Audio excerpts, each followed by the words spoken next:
Good afternoon. In keeping with our pledge that every couple of weeks we would have our tornado recovery public briefing, we stand here today. Now more than a month has passed since March 31st, when the city of Little Rock experienced our high-end F3 tornado that devastated the capital city, the western portion of the capital city. We still remain in awe of the resilience of the survivors, resilience of each and every resident, whether they were impacted or not, how we all stood together in unity, the focus on not only recovery, but how we build back stronger and better than ever.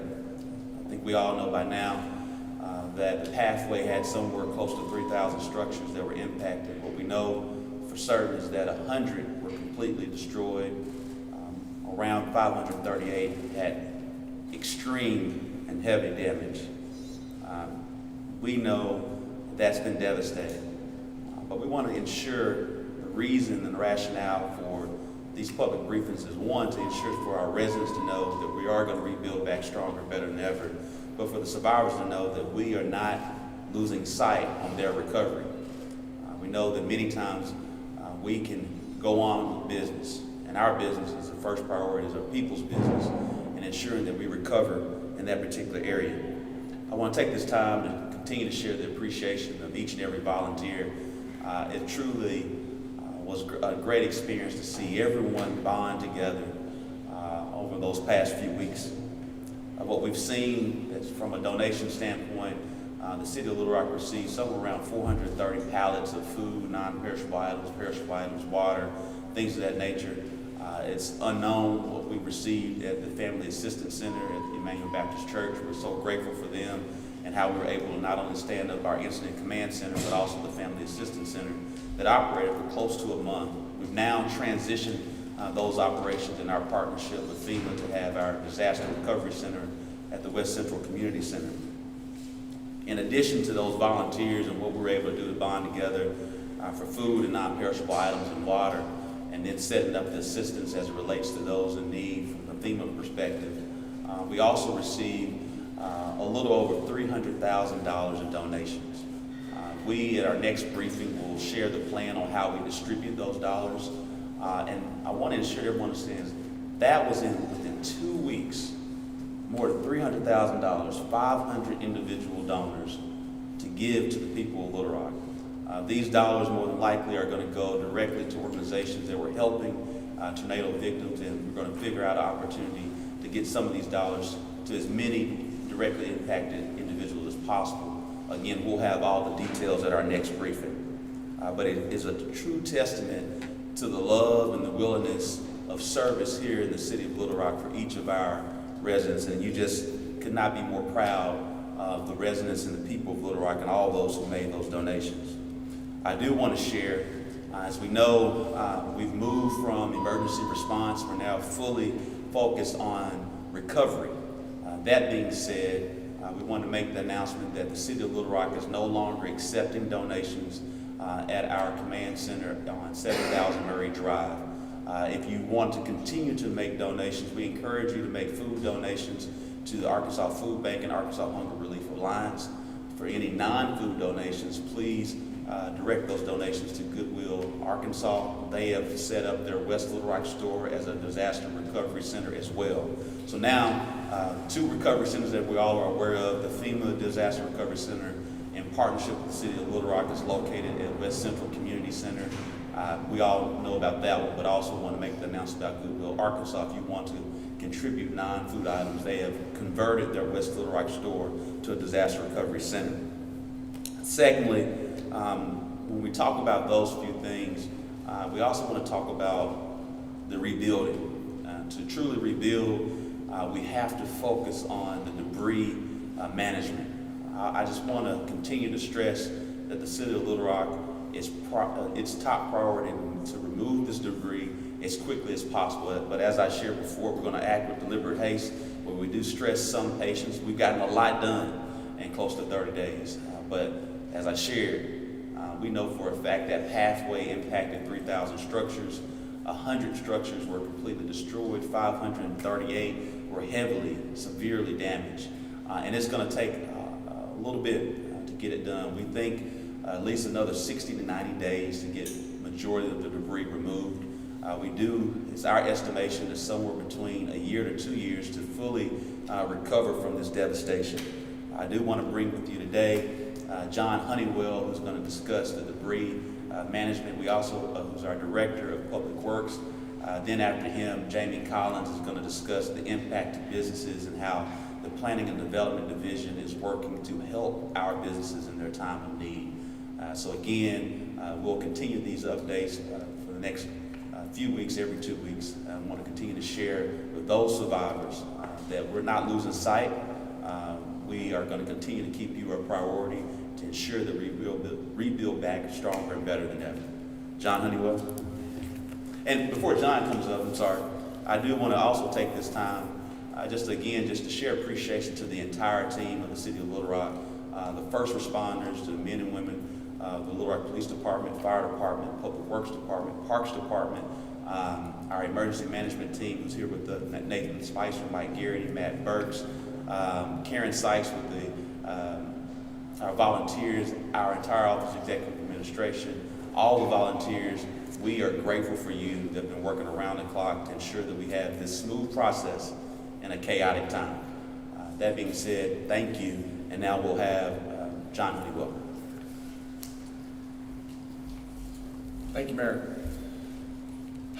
Public Works, immediately following the storm, we mobilized our crews to begin the process of removing debris from streets to allow access for all of our other entities to provide services for those impacted by the storms. And once that was completed, our crews transitioned into the debris removal process. Also during that time, the first week to week and a half after the storm, we were in the process of going out, doing bids, and hiring contractors to assist us in the removal of the debris. Once we had those contractors selected and their contracts in place, they mobilized on April 20th was the first day that they started doing collections across the city. Since that time, they've been working 7 days a week as weather permits to collect debris across the entire storm track. We also have a slide up here that will give some information on that, and I'll go over that in a second. So as they were doing their cleaning, they were basically starting with vegetative debris. They did no construction debris or mixed material piles for the first 7 to 8 days of the process. The reason behind that is there's a large amount of that construction type debris that's going to be deposited within the city's landfill, and we had to do preparations at the landfill to be able to have space for them to operate and work alongside of our normal operations at that location. So we took about a week getting that prepared, and that process has now begun. So the vegetative debris is being taken to the landfill. There's a temporary site there where the contractor takes it, drops it off, and is processing that. Since April 20th, the contractor has removed approximately 152,000 cubic yards of material from the storm track. That includes roughly 3,000 individual loads of material. You may have seen some of the very large trucks with their trailers moving across the city, picking up and then also depositing that debris in the landfill. The city also had, in the first week and a half to 2 weeks of the storm, an area at Reservoir Park that allowed the public and other contractors working for the public that were impacted by the storm to drop their material off at Reservoir Park. We closed that to the public on April 22nd, or after April 22nd. That Monday was actually the first day they weren't allowed to move material in there. That was to allow our contractor to start removing that debris from Reservoir Park. We didn't want that conflict for them to be interacting with the contractor at that site with very large machinery working. So our contractor is actively working at Reservoir to remove debris and actively working across the city, removing debris as well. So, starting this Monday, once we had the landfill prepared, our contractor has now started removing construction debris and mixed debris piles. We had a lot of questions from the public about why is my particular debris in front of my home not being collected in the initial passes. When we have debris piles that have mixed material, vegetative, construction, wood debris, siding, other materials when property is damaged, if those materials are mixed, we have to treat all of that as a construction debris pile, and it has to go in the landfill. So we have to keep all of those types of piles separated, so that's why you've seen a delay in some of those piles being picked up.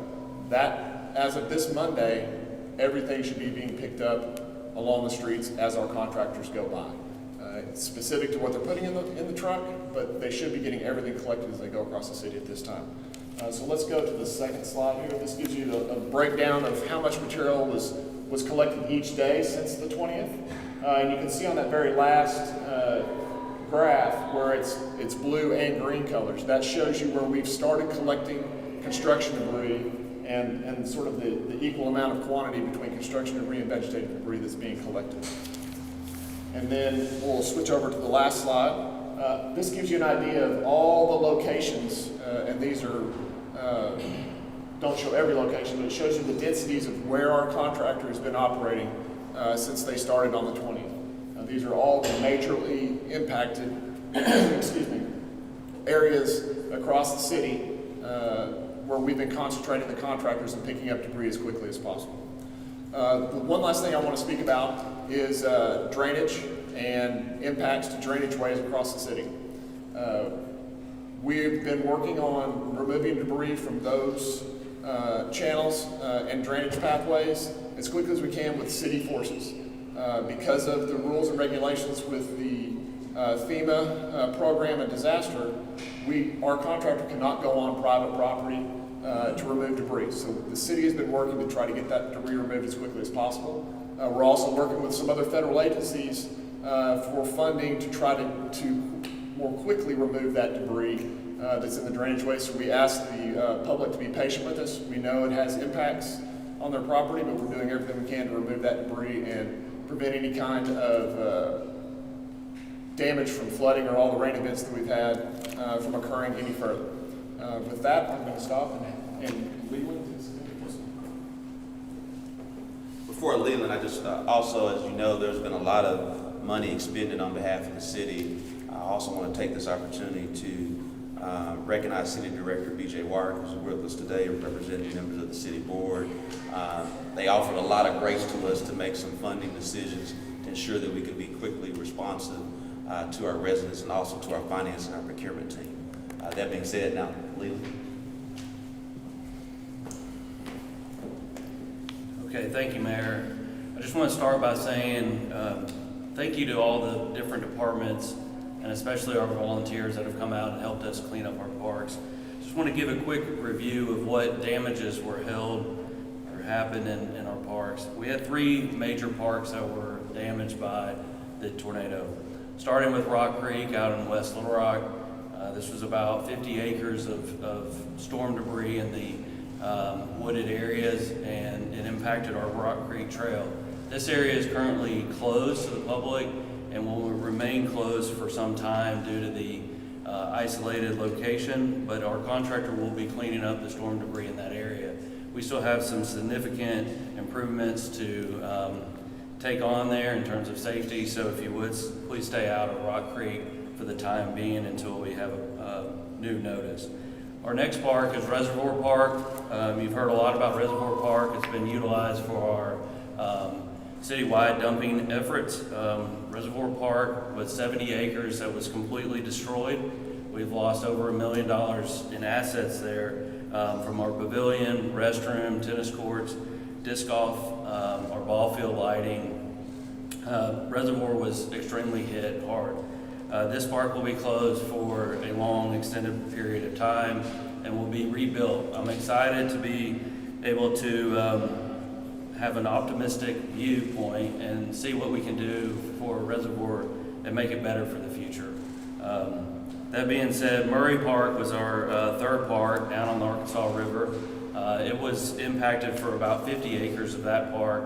The majority of that area was the dog park, soccer fields, restrooms, and pavilions along the river, along with our fit lot. The Arkansas River Trail as well.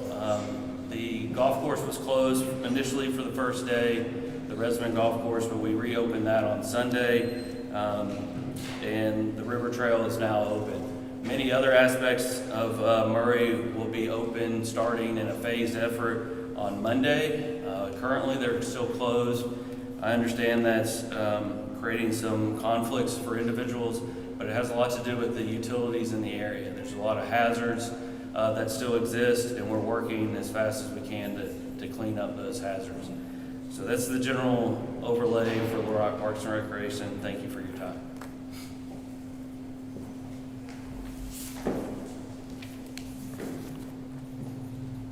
Good afternoon, everyone.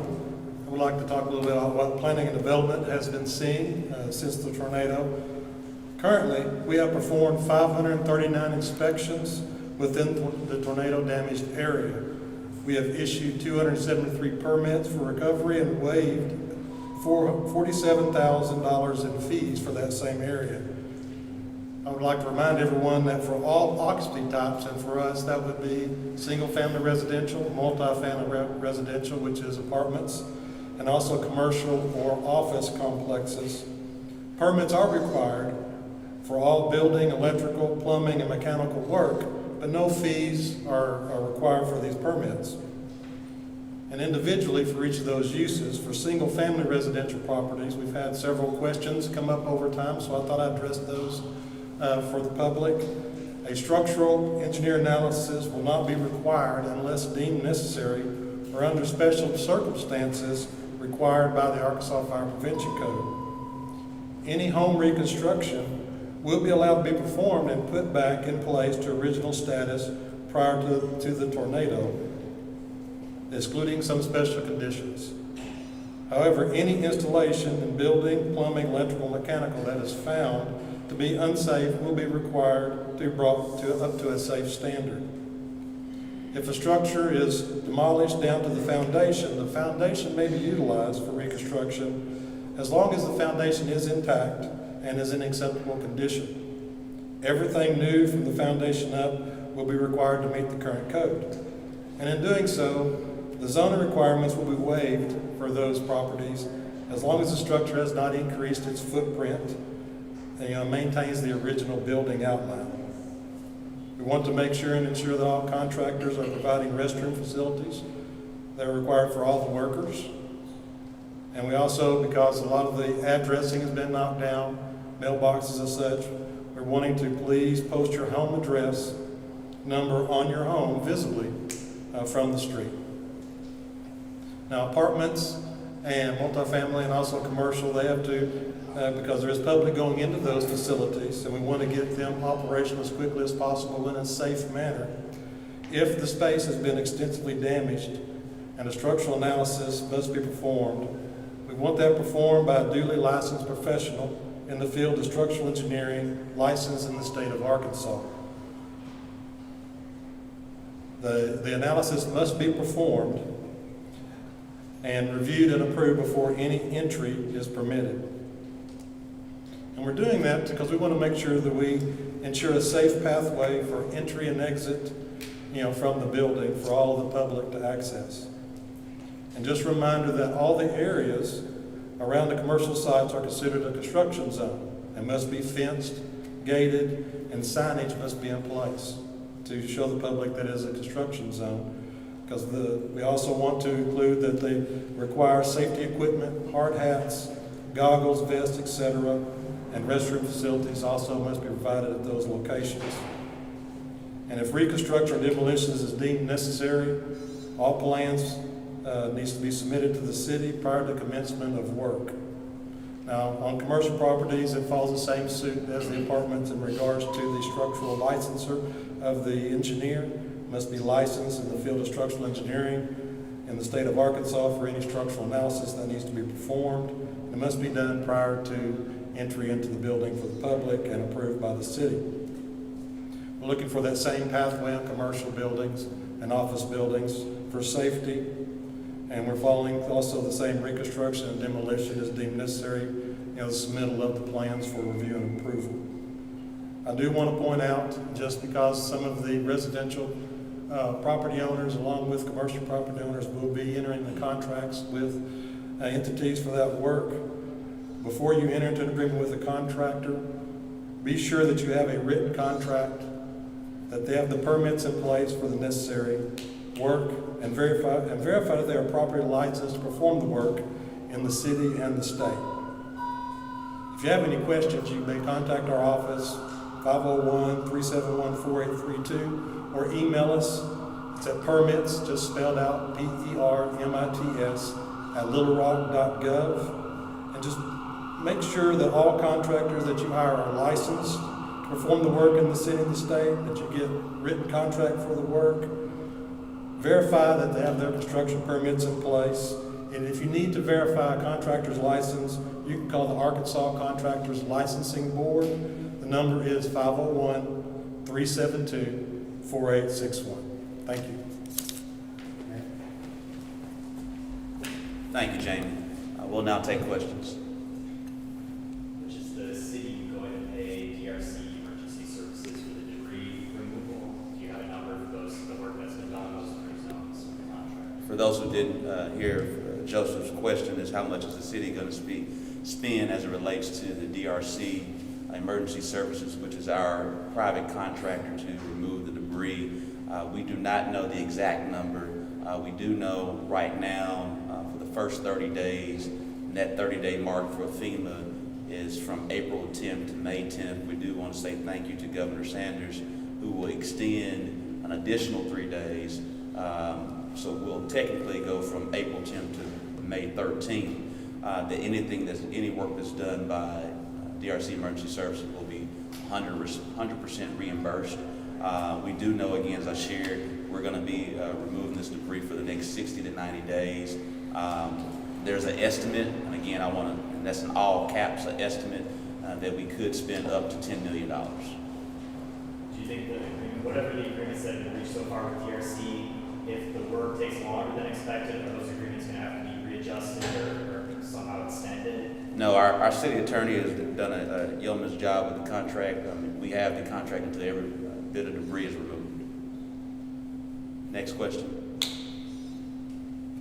And for those in the public, after the 30 days, after May 13th, FEMA will do 75% reimbursement. That's where the estimate of $10 million comes from. Seeing no other questions, thank you so much.